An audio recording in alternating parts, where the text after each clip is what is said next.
주 예수 그리스도로부터 은혜와 평강이 함께 하시기를 축복합니다. 오늘은 창세기 49장 22절에서 26절 말씀을 봉독하겠습니다. 요셉은 무성한 가지 곧 샘 곁에 무성한 가지라. 그 가지가 담을 넘었도다. 활 쏘는 자가 그를 학대하며 적개심을 가지고 그를 쏘았으나 요셉의 활은 도리어 굳세며 그의 팔은 힘이 있으니 이는 야곱의 전능자 이스라엘의 반석인 목자의 손을 힘입었음이니라.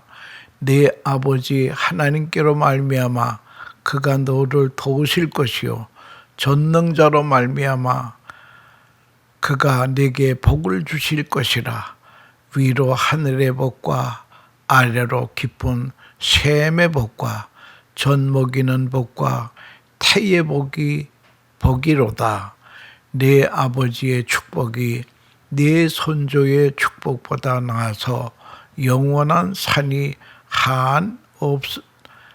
한없음같이 이 축복이 요셉의 머리로 돌아오며 그 형제 중 뛰어난 자의 종소리로 돌아오리로다 하는 이 말씀을 가지고 야곱이 요셉에게 준 축복 기도라라고 하는 제목으로 말씀드리겠습니다.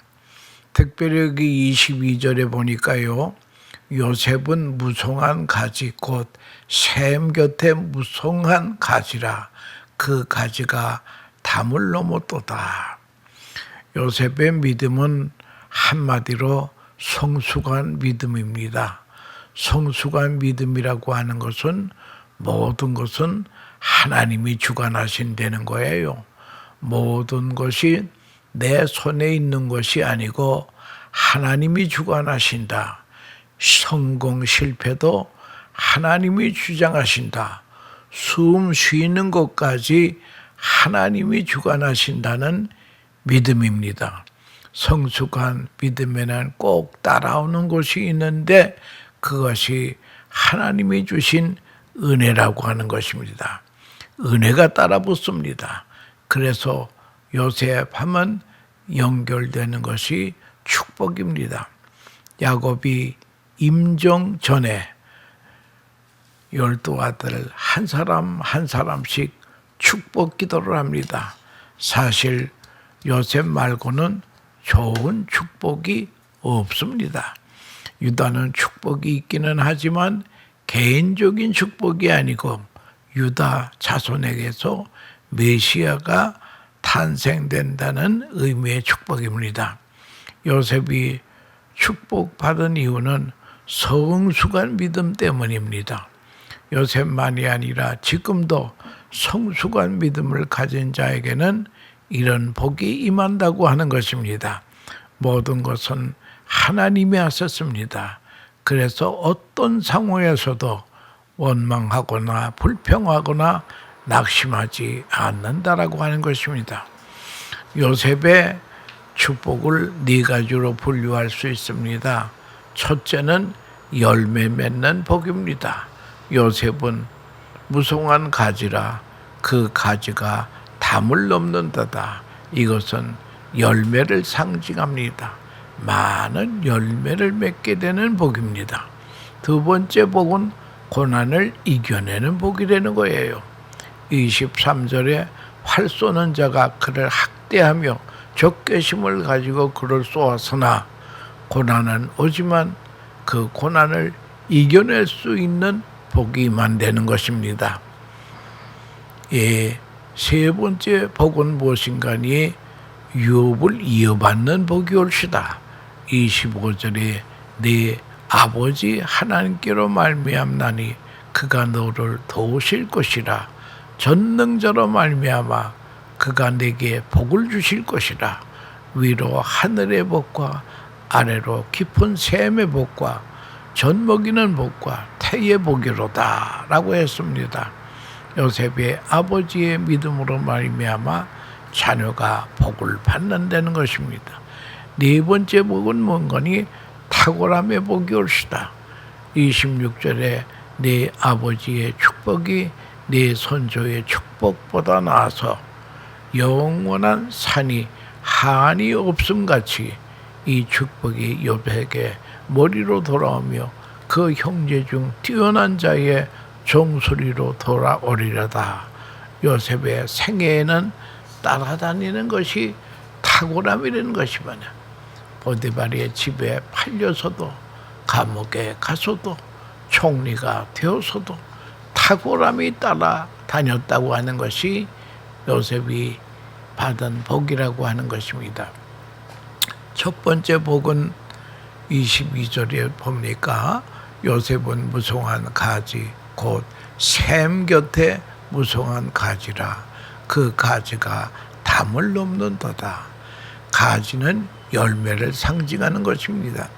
우리 주변에도 보면 열매 많이 맺는 사람도 있고 수고는 했는데 열매가 없는 사람도 있습니다. 열매 많이 맺는 사람은 무엇을 해도 열매가 있습니다. 잘 관찰해 보세요. 통계적인 사실입니다. 열매를 맺게 하는 것은 외부적인 요인이 아닙니다. 내면에서 올라오는 요소가 있습니다. 그러면 내적인 속성이 무엇입니까? 요셉은 무성한 가지이다. 지속적인 열매를 맺었습니다. 지옥을 초월해서 어디서나 열매를 맺었습니다. 일회성 열매가 아니라 계속 열리는 가지라고 했습니다. 내면에 열매 맺게 하는 것이 믿음이라고 하는 것입니다. 모든 것은 하나님이 주관하신다는 믿음입니다. 모든 것은 하나님이 리모트 컨트롤 하신다는 믿음이 옳시다. 그 열매의 내용이 25절에 있습니다. 네 아버지 하나님께로 말미암나니 그가 너를 도우실 것이라. 전능자로 말미암나니 그가 내게 복을 주실 것이라. 위로 하늘의 복과 아래로 깊은 샘의 복과 젖 먹이는 복과 태의 복이로다. 이 말씀은 세 가지 복을 말합니다. 하늘의 복입니다. 깊음의 샘의 복입니다. 태의 복이라고 하는 것입니다. 하늘의 복이라고 하는 것은 영적인 복이라고 하는 것인데요. 열매를 맺기 위해서는 영적인 복이 먼저 임해야 된다는 거예요. 에베소 3장 16절에 보면 그 영광의 풍성을 따라 그의 성령으로 말미암아 너희의 속사람을 능력으로 강건하게 하옵시며, 속사람이 강건하지 않으면 복을 주어도 복이 될 수 없다는 거예요. 병든 복이 된다는 거예요. 그래서 사도 요한은 요한 3서 2절에서 사랑하는 자여 내 영혼이 잘된 것 같이 네가 범사에 잘되고 강건하기를 내가 간구하노라. 범사가 잘되기 전에 영이 먼저 잘돼야 됩니다. 영혼이 피폐해 있는데 다른 복은 누릴 수가 없다는 거예요. 이런 사람은 지속적인 복도 누리지 못합니다. 건강한 화목하고 가정, 직장의 복을 누릴 수가 없다는 거예요. 의례적인 복은 속사람하고 관계가 없이 누릴 수 있습니다. 가령 로또가 당선된다든지 일액천금을 하는 것 한 번 번쩍할 수도 있습니다. 그러나 꾸준한 복은 받을 수가 없다는 거예요. 가지의 복은 일회성이 아닙니다. 지속성입니다. 그러기 위해서는 영혼이 잘 되어야 됩니다. 먼저 하늘의 복이 있어야 합니다. 영혼이 건강해야 인간은 영적인 존재이기 때문에 혼과 육이 영의 지배를 받아야 정상이라고 하는 것입니다. 영이 약하면 혼과 육은 자기 생각대로 살려고 합니다. 성령의 인도로 영이 강하면 지속적인 복을 받습니다. 그래서 바울은 갈라디아서 5장 16절에 내가 이르노니 너희는 성령을 쫓아 행하라. 그리하면 육체의 욕심을 이루지 아니하리라. 영이 강하면 육체의 소욕을 죄를 짓고 좋아하는 것이 이루어지지 않는다고 하는 것입니다. 우리의 육체는 죄 짓고 좋아하는 소욕이 항상 있습니다. 우리 인간이라고 하는 것은요, 언덕길 중간 길에 놓인 이 구루마 같아서 위에서 누군가 끌어주지 아니하면 밑으로 자연히 내려가도록 되어 있습니다. 육은 죄를 짓고 좋아하는 열망이 있습니다. 결국 죄는 귀한 복을 앗아가고 인생을 황폐하게 만드는 것입니다. 육은 죄를 짓고 좋아하는 욕망, 디자이어가 있습니다. 그래서 성령을 따라 행해야 됩니다. 영이 건강하면 그리고 강하면 육체를 따라 죄 짓고 좋아하는 갈망을 이길 수 있다라고 하는 것입니다. 건강한 영이 건강한 복을 가져온다는 것이에요. 그래서 영적인 건강에 대한 갈망이 있어야 됩니다. 할 수 없이 따라가는 것이 아니라 이 영이 잘 되고자 하는 속사람이 강해지고자 하는 갈망이 있어야 된다는 거예요. 그래서 우리가 건강한 갈망은 성령으로부터 오는 것입니다. 영이 건강해야 꾸준한 복을 누릴 수 있다는 거예요. 두 번째는 깊은 샘의 복이 올시다. 고대 야곱 때도 그렇지만 샘물은 거기 재산입니다. 유명민에게는 이 물이 중요합니다. 사람도 마셔야 하지만 수많은 짐승도 물을 마셔야 됩니다. 고대는 재산을 불릴 수 있는 유리한 근거는 샘물이라는 거예요. 이삭도 계속 우물을 팠습니다. 팔 때마다 물이 잘 나왔다는 거예요. 옛날 전쟁은 물싸움이 옳시다. 샘물의 복은 땅에서 누릴 수 있는 모든 복의 상징이라고 하는 것입니다. 이 샘은 잠깐 나오다가 없어지는 샘이 아니라 마르지 아니하는 샘이라는 거예요. 써도 계속 나오는 샘물이 옳시다. 우리 하나님은 복 주시는 하나님이 옳시다. 기복신앙이라고 하는 것은 잘못된 신앙입니다. 이 기복신앙이라고 하는 것은 모두 그저 복받기 위해서 예배도 드리고 복받기 위해서 봉사도 하고 그거 아니라는 거예요. 하나님의 은혜가 감사해서 예배도 드리고 봉사도 하는, 그렇게 하면 하나님께서 우리에게 복을 또 내려주신다고 하는 것을 알아야 될 것입니다. 복 중에 최고의 복은 하나님 나라에 들어가는 천국 가는 복이 최고의 복이 옳시다. 복이 무엇인지 잘못 해석하기 때문에 문제가 되는 것입니다. 기독교는 하나님이 주시는 좋은 것을 누리는 복음이 옳시다. 고행하다가 영원한 지옥으로 가지 말고 하늘의 복을 받고 누리는 복도 받으시기를 바랍니다. 기독교와 복은 분리할 수가 없는 것입니다. 그런데 복에는 순서가 있다고 하는 것을 알아야 됩니다. 영적인 복이 먼저 있고 다음에 깊은 샘의 복을 거기다 얹어야 된다는 것입니다. 마르지 않는 샘의 복이 있기를 축원합니다. 하나님이 모든 것을 하셨다는 믿음 위에 입술로 정직한 말을 고백하는 자에게 마르지 아니하는 샘을 주신다고 하는 것입니다. 잠언 13장 2절에 사람은 입의 열매로 인하여 복록을 누리거니와 마음이 괴사한 자는 강포를 당하느니라. 입의 열매로 복록을 누린다. 복록이라고 하는 것은 좋은 복이라는 말입니다. 문제는 입술로 무엇을 고백하느냐가 문제라는 것이에요. 믿음으로 진실한 입술의 고백이 있어야 됩니다. 믿음이 없으면 불평, 원망이 나옵니다. 입술의 열매는 나의 믿음과 직접 연결이 되어 있습니다. 입술의 정결함을 지킬 때에 복이 온다는 거예요. 우리의 마음을 지키면 입술로 나타나는 것입니다. 마음이 있는 것이 나오도록 되어 있습니다. 그래서 생각은 알과 같습니다. 품는 대로 가지는 것이에요. 계란을 품으면 병아리가 나오고 독사의 알을 품으면 독한 뱀이 나온다고 하는 것입니다.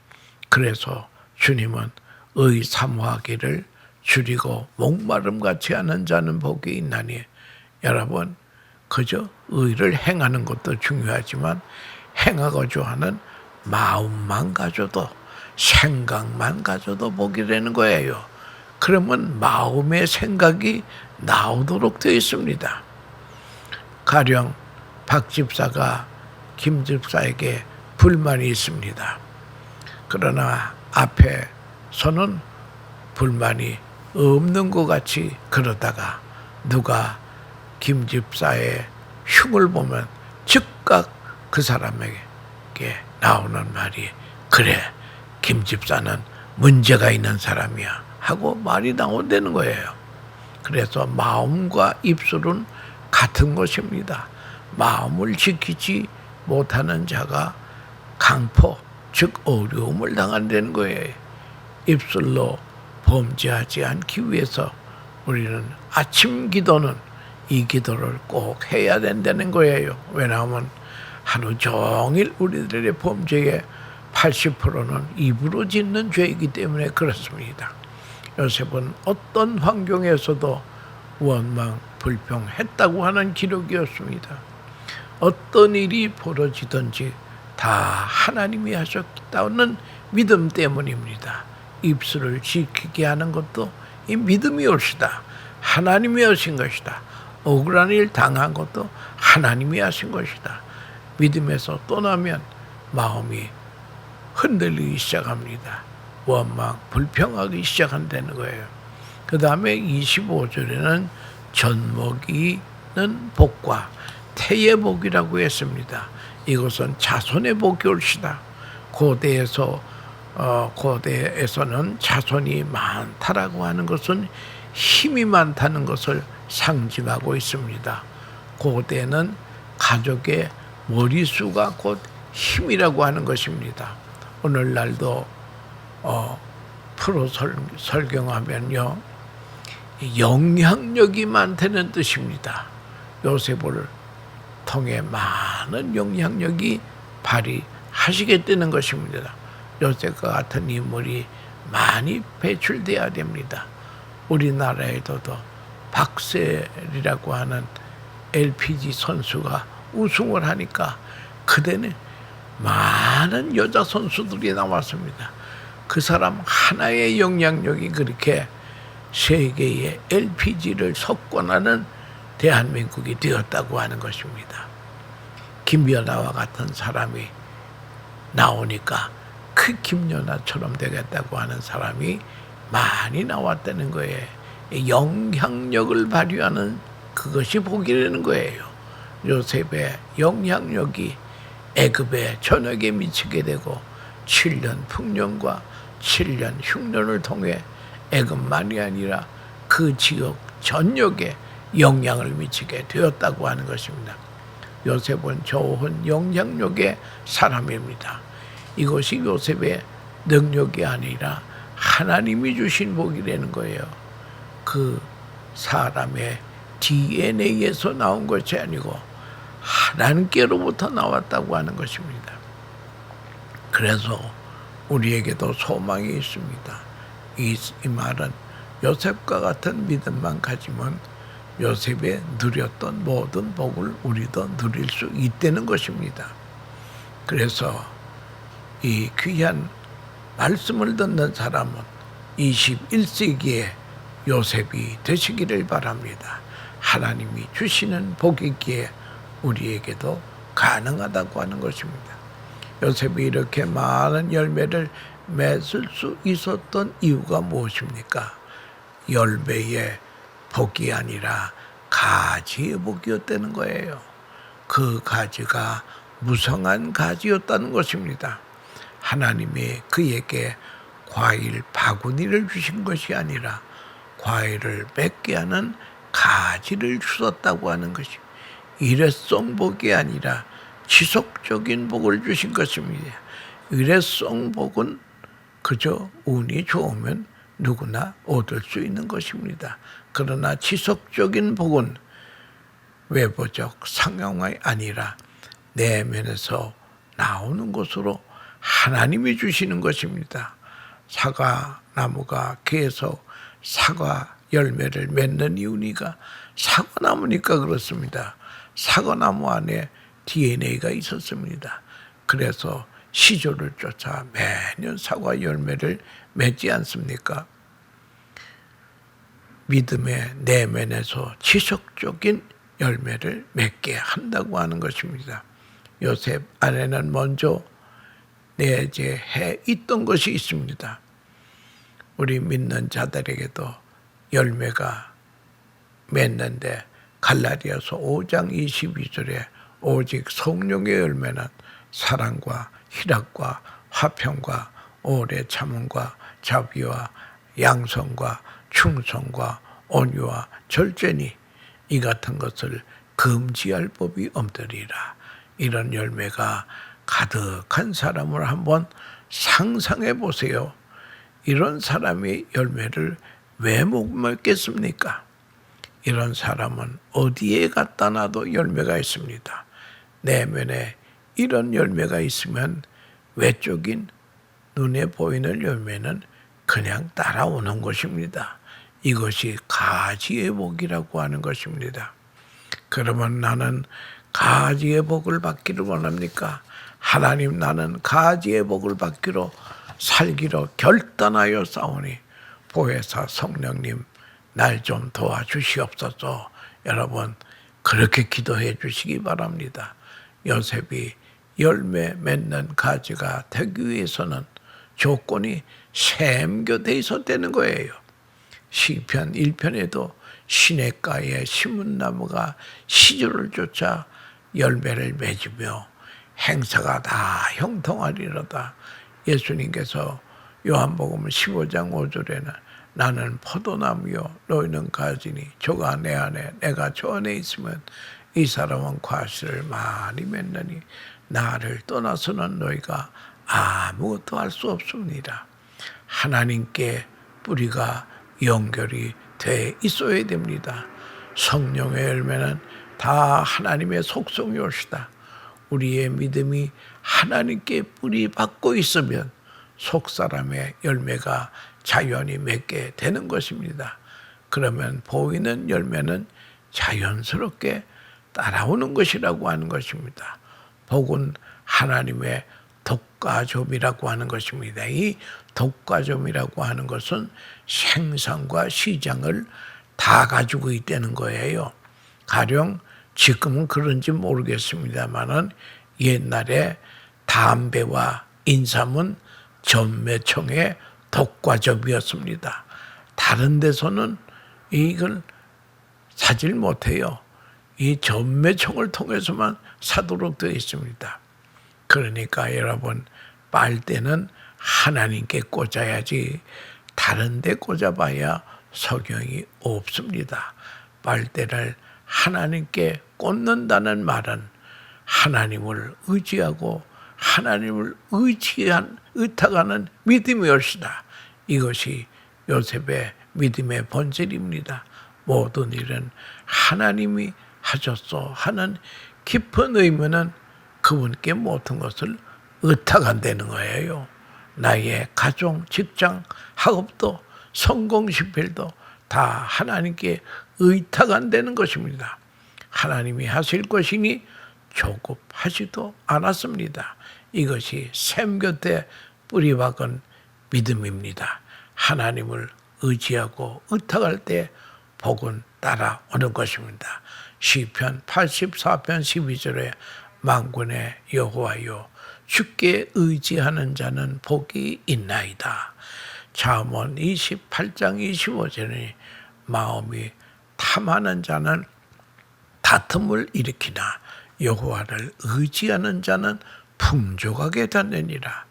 잠언 29장 25절에는 사람을 두려워하면 올무에 걸리거니와 여호와를 의지하는 자는 안전하니라 라고 되어 있습니다. 시편 115편 11절엔 여호와를 경외하는 너희는 여호와를 의지하라. 그는 너희의 도움이시오 너희의 방패시로다. 여호와를 의지하는 자는 복이 있다라고 구구절절히 성경은 말씀하고 있다라고 하는 것을 알아야 됩니다. 여호와를 의지하는 자의 복은 안전하고 풍족하고 방패가 되어 주신다는 거죠. 그 인격을 하나님이 책임져 주신다는 거예요. 이것이 성경의 약속입니다. 요셉은 여기에 대한 믿음이 있었습니다.